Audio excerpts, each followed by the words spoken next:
This week, we begin to explore the importance of asking the question, how? And delve into how we actors can achieve psychological and emotional results through an exploration of one of the 4 qualities of movement, molding, right after this.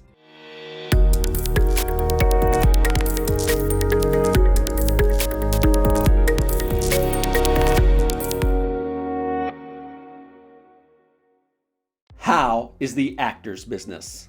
Why is the business of scientists? Hi, the Inspired Actor here. If you're new to this channel, we are dedicated to helping actors become better artists by offering these quick, roughly 10-minute acting lessons. We try to post these weekly, so if you want to see more videos like these, go ahead and subscribe so you'll be notified as soon as they come out. Also, take a moment before you forget and hit that like button, as it really helps me out. And if you know people who might like these videos, please don't hesitate to share them on your social media outlet of choice. Let's talk about actions. Without actions, there is no acting.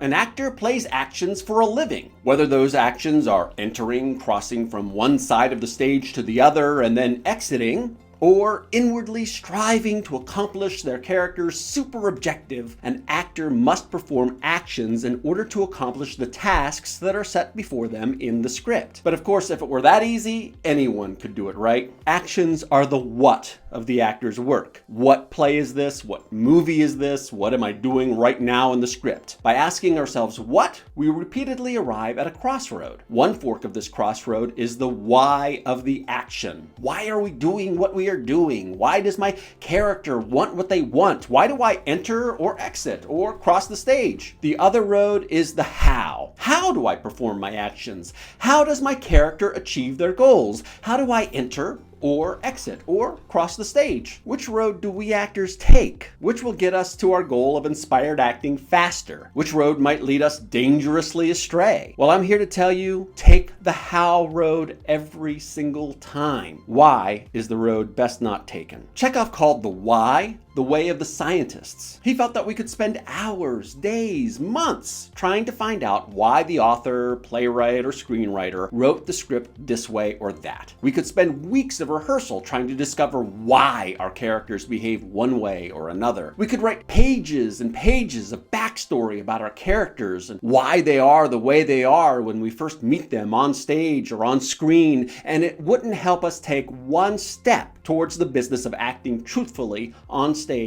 or on film. How, on the other hand, is what Chekhov called the mystery of our art. It is the secret of the artist who always knows how without any explanation, any proof, any analysis, or any psychological abilities. One of the greatest compliments an actor can receive is that he or she can read the phone book and still enthrall the audience, or make the audience cry, or make the audience laugh, and so on. Bernstein, Richard, M, DDS, 555-548-2140. Bernstein, Richard, S, DDS, 555. We know that it is indeed a great actor who can take a piece of lifeless text that is meant only to convey cold, unfeeling information, and bring an audience along on a compelling, emotional journey using only their acting talent. We actors know innately that it doesn't matter what the text is. I don't like sand. It's coarse, rough, and irritating, and it gets everywhere. That at the end of the day, we work in the medium of feelings. The playwright or screenwriter's job is to tell a story, to plot it out, to give you great things to say and do. The director's job is to make sure that the story is clear to the audience, that everything makes sense and is understandable. The actor's job is to tell the story of our character's emotional journey from one moment to the next. That should be our sole focus. I used to be that actor who wrote page upon page of backstory for my characters. I could tell you where my character grew up, what their room looked like, what their favorite food was, and all of that, while interesting to me, did very little to help me act truthfully from moment to moment. A lot of actors think that kind of work is fun, and I'm one of them. I was born by the beach. My mother often upbraided me and told me I shouldn't eat sand, but I did anyway.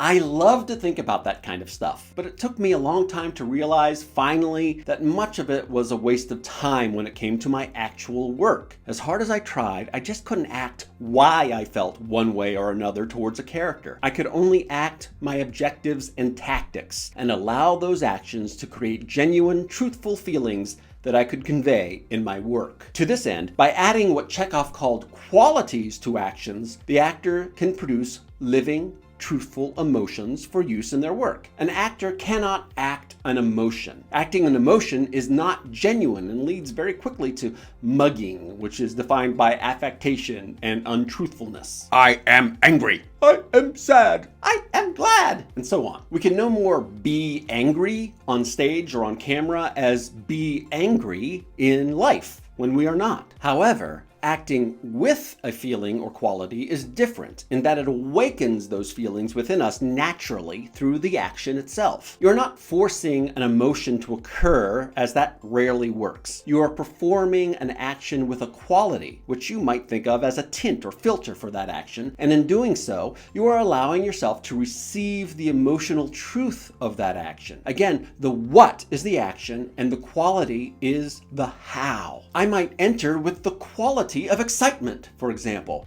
Woo!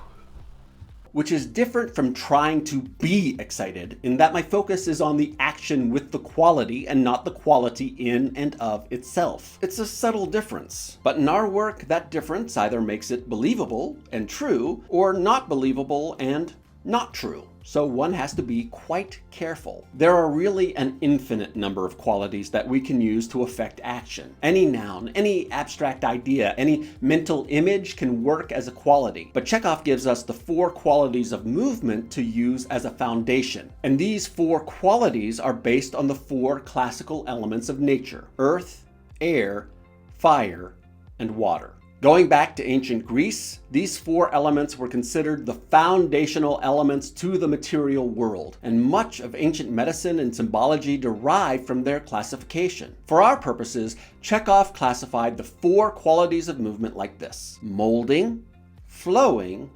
flying, and radiating.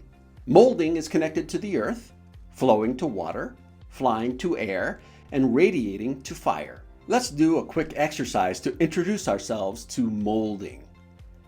Find your home stance. Arms resting gently at your side. Chest open, feet shoulder width apart, neck long, shoulders relaxed. Imagine that the air around you is getting thicker and heavier, slowly becoming like jello.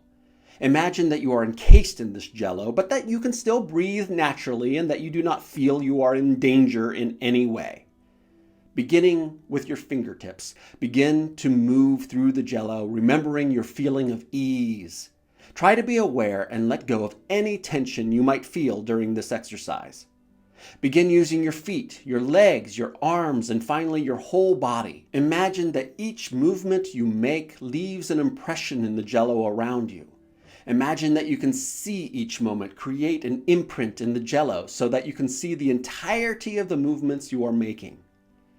Take a moment to observe the forms you are making and then imagine that they fill in again when you begin to create a new form. Have fun with this. Mold forms in the air around you. Find the joy in creating each form. Now imagine that the gelatin has become a thick mud. Remembering your feeling of ease, try to move through this thick mud using your whole body. Once you have played with the mud to your satisfaction, imagine that the air around you is now rock. You are still able to move through the space, but imagine that doing so requires an enormous amount of energy. You should not be tense or straining through this. You still maintain a feeling of ease. When you are ready, stop, unwrap this quality from around you, and send it up into the air.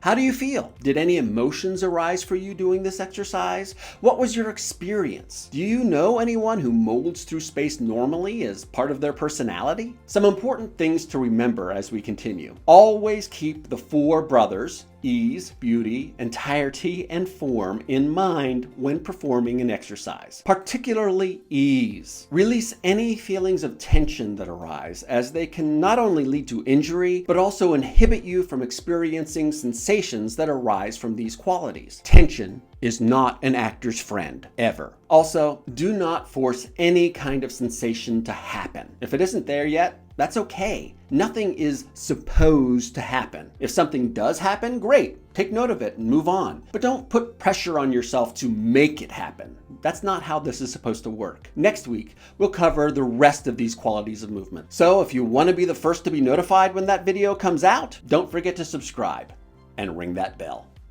Until next time, colleagues, I'll see you guys later.